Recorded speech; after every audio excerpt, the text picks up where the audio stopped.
It's time again for Behind the Word, and thank you for joining me.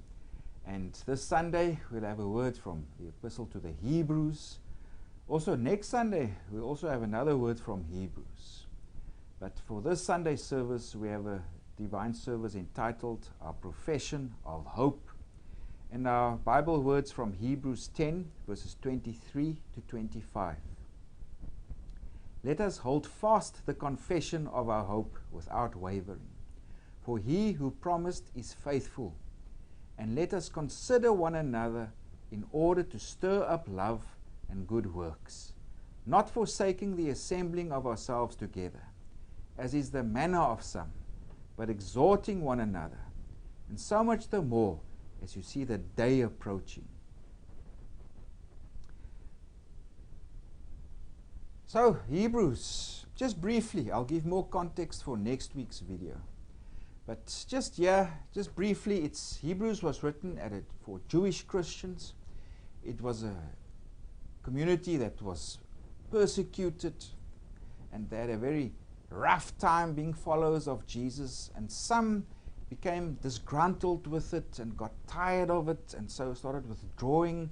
And Hebrews tries to encourage them, no, don't fall back from the faith, continue in the faith. And the author also argues that Jesus was superior, in our context specifically, that Jesus was superior to the Aaronic priesthood and the Levitical system of sacrifices that existed in the Old Testament times. And for our word for this Sunday, I just want to go into more detail in terms of the sacrifices that were brought to the temple, and also those made by the high priest on the Day of Atonement. Now in the Old Testament, animals were used for sacrifices, as it was believed that it would remove impurity. A woman after childbirth had to bring sacrifices to remove impurity. Those who had leprosy had to bring sacrifices to remove impurity. Sin was also an impurity, and this could also be removed by sacrifices. And the belief was there that you use an animal, and the animal is slaughtered, you get the blood, and by sprinkling of blood, somehow the impurity was removed. Now blood, of course, was the life, be it of people or the animal, was within the blood, and this life within the blood was somehow seen as being a way of cleansing. If you sprinkle it on the altar, wherever it may be, it cleanses, it removes impurity. And in chapter 8 of Hebrews, the author writes there about the Day of Atonement. And the Day of Atonement was when the high priest would enter the Holy of Holies to bring sacrifice, or where he would sprinkle blood, etc., to rid the world or the land, etc., of impurity. And also in chapter 10, our author first speaks of the other sacrifices, about the priest standing around the whole day. And these were sacrifices people brought during any time of the year to remove impurities or for their sins. And the Day of Atonement that the author speaks of in chapter 9, think of it as an annual spring clean. When you clean your house on a weekly basis, of course you vacuum or mop and you polish, etc. That's the sacrifices, for example, of chapter 10, those daily sacrifices that the priests ministered to in the temple. But maybe once a year you do spring cleaning. You go through the whole house and you clean every nook and cranny of the house. In a similar way, the Day of Atonement, think of it as an annual spring cleaning. The whole land, all the people, the temple, the altar was cleansed from impurity. So that was the Day of Atonement. As you can see on your screen, there is a model of the temple. So there's a whole Temple Mount. But within the Temple Mount, we find the temple proper. In other words, that's the temple area itself. And you'll enter it from the east, And as you go west, you'll travel to the more holiest areas. In other words, the Holy of Holies, right at the back. And now we look at the plan of the temple. And if you look at on the right, the blue area, that's called the court of women. So if women would bring their sacrifices, etc., this is the furthest they can go in the temple itself. Women and children were allowed here. Now if you go up the steps, if you travel left, you go up the steps and you go through what's known as the gate of Nikan, or you'll come to the court of Israelites. Only men were allowed here. And this is where men would hand over their sacrifices to the priests. And just left of the court of Israelites, there's the altar. That's where the animals were burnt, etc. And north of the altar, that's the abattoir, or the place of slaughter. That's where the actual animal, the poor animals, their throats were slit, and that's where the blood was obtained. And if you move left up the steps, there's the porch, the entrance to the temple building itself. And then you come to the holy area, and that's a table of showbread and other altar of incense, etc. was inside there. And then you would see the veil. And the veil, the high priest on the Day of Atonement, he would go through that veil to go into the Holy of Holies. And the Holy of Holies is this area right in the back. And that is where the high priest would go, and he would sprinkle blood.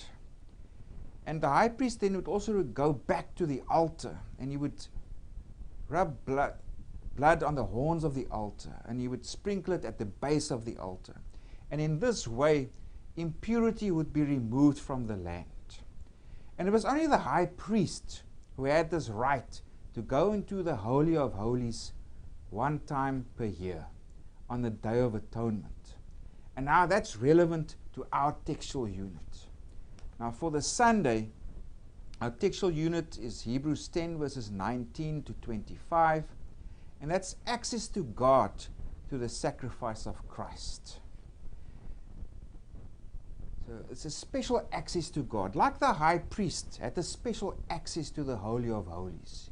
We must understand that the Holy of Holies, that was understood to be God was present the most strongest and the holiest way in the Holy of Holies. That was the seat of God's throne on earth.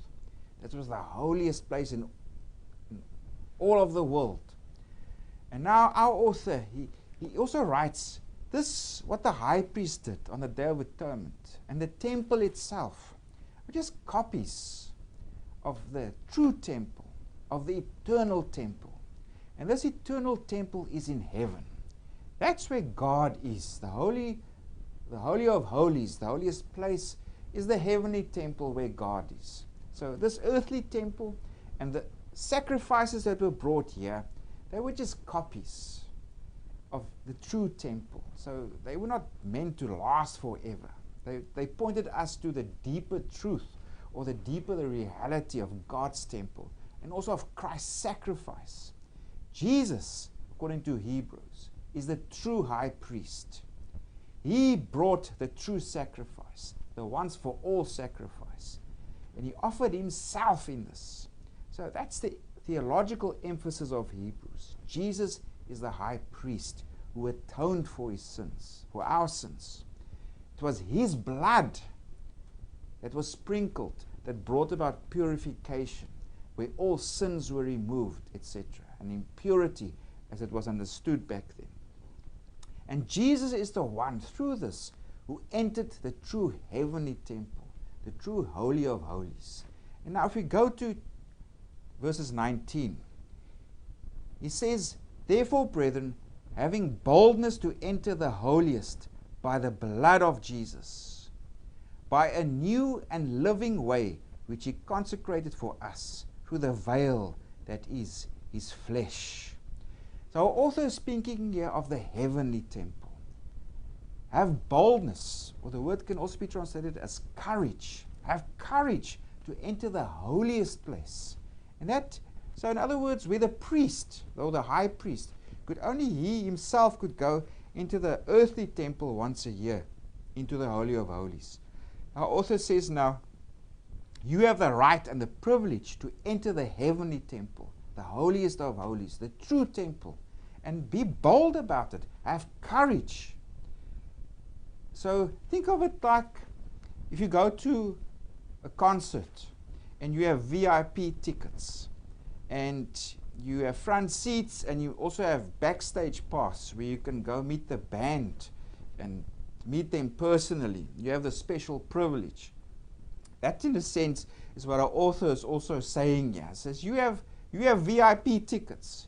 You can go straight to the holiest of holies where God is, the heavenly temple, because this was opened to you by Jesus, the high priest. Go there, be bold about it, and be confident. So this was a new and living way which he consecrated for us through the veil that is his flesh. So as the high priest went through the veil, now followers of Jesus can go through the veil, but this of the true temple. And this is the body of Jesus, his flesh, his sacrifice.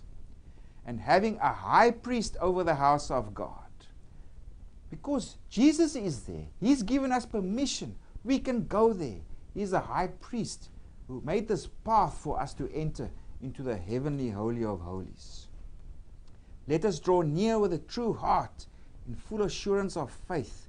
So now, these exhortations follow. Remember, verses 19 to 25. It's one long sustained exhortation. So it speaks there, let us draw near with a true heart. It also says, let us hold fast the confession. That's our Bible word. Of our hope without wavering. For he who promised is faithful. And let us consider one another in order to stir up love and good works. So let us hold fast this confession. This is exhortation. Let us encourage each other to do good works.